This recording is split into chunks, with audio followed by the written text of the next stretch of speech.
to the going to his bench, trying to infuse some energy.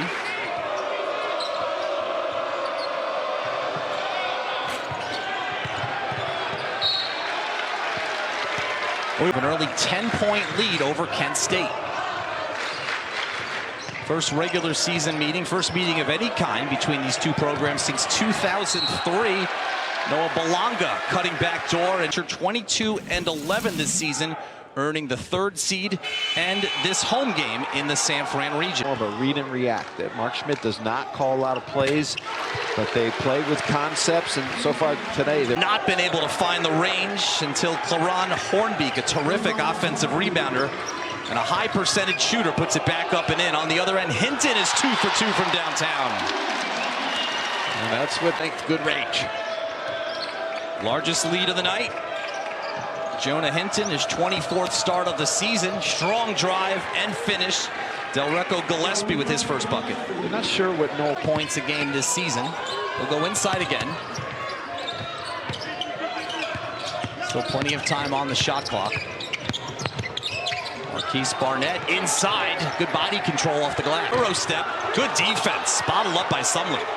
Really good defense by Sumlin. He just built the wall, and much smaller than Council at 6'4". Just protected the rim, and now Kent State showing their position. Council trying to set himself up.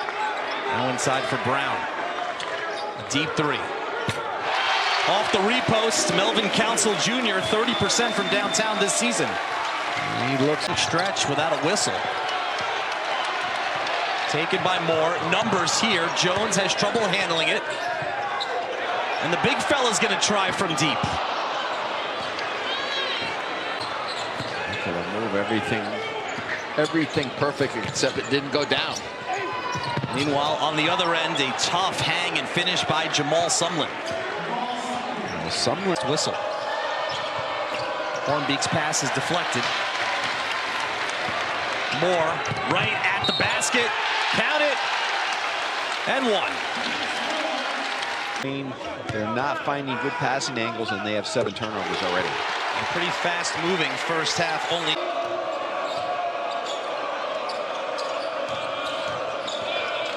Out of the high post, nice look from Davis. Gillespie off the power dribble.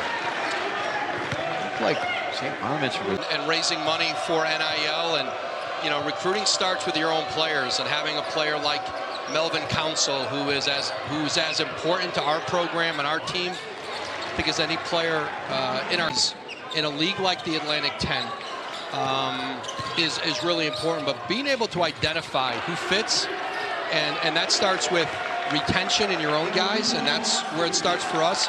They're all over the world, and so we've spent a lot of time trying to focus in on places where we have relationships and can have good partners in recruiting.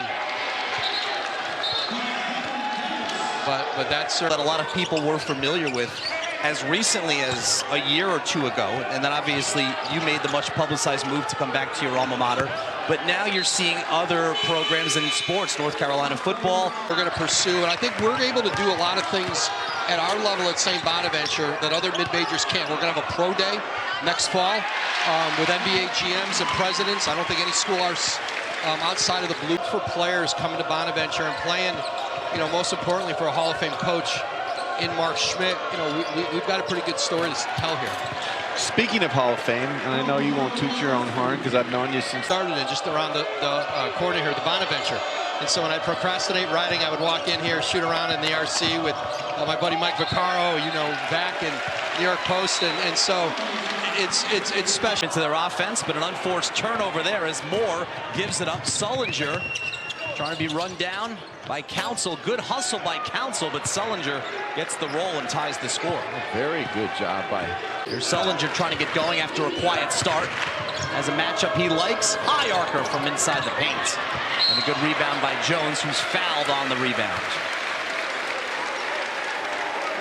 Rhythm that they were in to start this game. Double comes at Brown, still fires it up. That was a good double. Jamal Sumlin directing traffic. Hornbeek sets him a screen.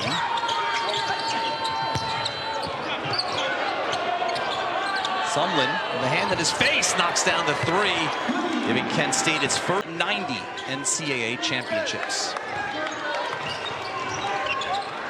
Crowd has gotten quiet inside Riley Center. St. Bonnie's looking to stabilize things, and that's of this NIT matchup between Kent State and St. Bonaventure. A pair of teams that won 22 games this season. And Brown showing good hustle. Good rhythm, running better offense, changing sides of the floor, putting pressure on St. Bonaventure at the rim. Well, as you say that, there is a turnover off a cross-court pass, a 2-on-1. Look out! Chance Moore throws. Got to turn those turnovers into easy buckets, which they just did. That got the crowd instantly back into this. Sion Medley with the defender on his back hits a tough shot. Brown tries to get it back to him. He does. Couple of dribbles. Does he get it off in time? Off the wrong foot. Almost got it to go. Quick start for St. Bonaventure. It was Gillespie with 8 points leading the scoring for Kent State. Medley kicks it out of bounds, and that's an unforced turnover to be deflected right back into the hands of Hinton. Council led the Bonnies with 8 that first half. Hinton will fire a 3, and when he's been open tonight, he hasn't missed. Well, certainly always puts that home. Everything but on that one. Jay Jones, his pass deflected, and it goes out of bounds off of Jones as he turns it over. A little bit too much. At the game, starts the second half as well. Gillespie, and McKelge is open, straight on, rattles it in. That's what they'll do. They'll look for him on the perimeter. Jones steps through, well off the mark. The forced shot by Jones. He needs to reverse the ball out of that spot. And look at Sullinger. The defender blew by and he's short.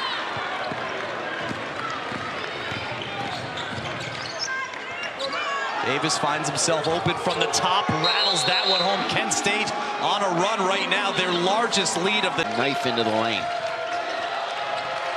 Kent State missed their first 6 from downtown. They hit back-to-back going into the timeout. There's 3 in a row. Von Cameron Davis, who's 35%.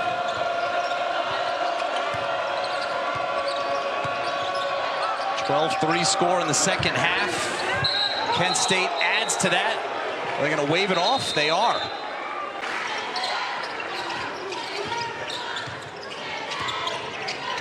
St. Bonaventure has not hit a field goal in the last 5 minutes. Until now. Fortuitous bounce for Chance Moore. Hinton's trying to get free. He's been the best outside shooter for the Bonnies tonight. Council turns the corner and draws the foul, and Hornbeek rolling to the basket. Brown closed him off. Now the two big fellas going at each other. Hornbeek fading away, and Claron Hornbeek still Passer, he wants to do one thing, and that's score. shot 63% from the field this season, the highest in program history for a single season. Tough shot inside. Chance Moore using the glass. Crowd getting back into it. They were silenced the first few minutes of the second half, and we're going the other way. That's an illegal screen against Claron Hornbeek. Right to the basket. Off-balance shot, rebounded by Hornbeek. They have some numbers if they hurry. Sundlin finds the open man in the corner. It's Sullinger. That's not who you want to leave open. And again, a little impatient, a little quick. Three-point shooting, such a factor early for the Bonnies. They've gone cold from downtown. Kent State, quite the opposite from deep. For the Golden Flashes. Jalen Sullinger calling for a screen. Shot clock under 10. Sullinger steps back into a deep three-pointer, knocks that one down, and Kent State is sick. Okay, I'm getting into his face. Someone else will pick him up when he does get into the lane. First free throw by Noel. Brown splits 2 free throws. Play for Claron Hornbeek. St. Bonaventure doesn't foul much. That was just their... Rob Sender up. The green light. I don't think you mind that one the way he's been shooting, but on the other end, A good power move by Brown. It's a pretty good look for Hinton on the perimeter, and Kent State continues just to shut off the lane. Sharpshooting junior out of Chicago. Barnett's three, open, cans it.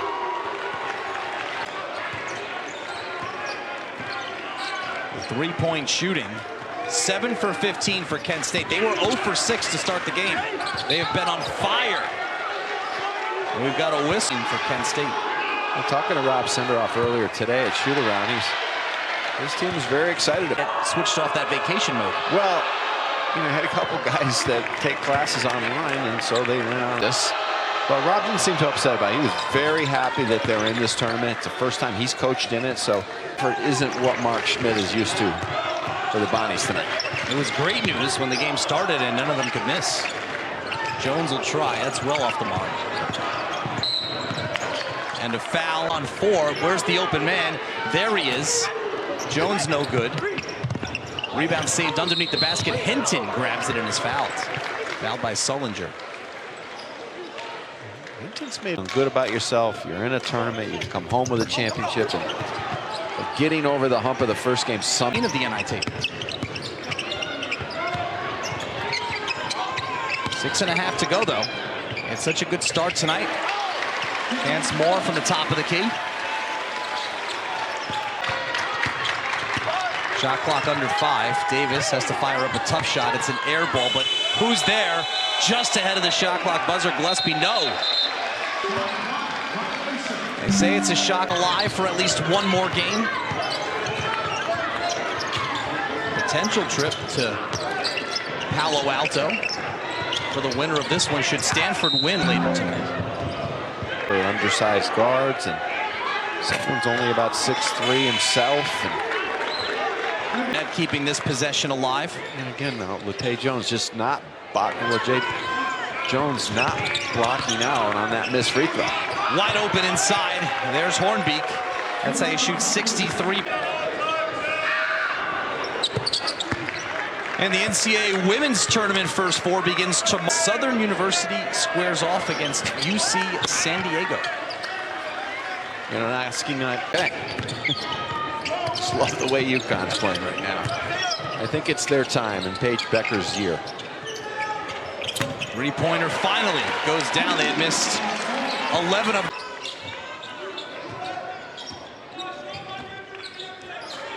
Sion Medley trying to run some clock. Transfer from St. Louis inside the paint. Gets the roll. How about that? Where we sit at this moment. As familiar with Olean, New York as anyone. Bowen going down for Bonnies early in the season really crushed him, because he and Council together as a backcourt would have been as good as anybody around, especially in that sideline out of bounds play, and he's put some pressure on. Another near turnover here. In fact, they do turn it over. Knocked into the hands of Chance Moore. Right to the basket. A quick 7-0 run. For attitude a little bit in the half court, just getting organized, doing what got them there. 7 straight points for the Bonnies. The drive to the basket. Malanga comes up. Not been able to hit the offensive glass, but the problem has been when you don't hit the offensive glass, that means... Just to pick up that point you made a moment ago, I can count on more than one hand the amount of times today firing away. Third chance on this possession, no good. Finally, Gillespie grabs the rebound in traffic and is Fesby to the free throw line. Gillespie had 8 points in the first, all of them coming this season. 14 points and 10 rebounds. Of using his bench, mixing and matching his lineups, but one thing has been solid is their defense in the half court. Working around again. Balanga's three is too strong, and a strong rebound by Marquise Barnett. Jumper, his first shot of the season. So for a Kent State team, that three-pointer here is good for Donovan Hunt. Well, their season will last another half week or so. Whistle and a foul committed by Jack DeRose. Was pretty darn good.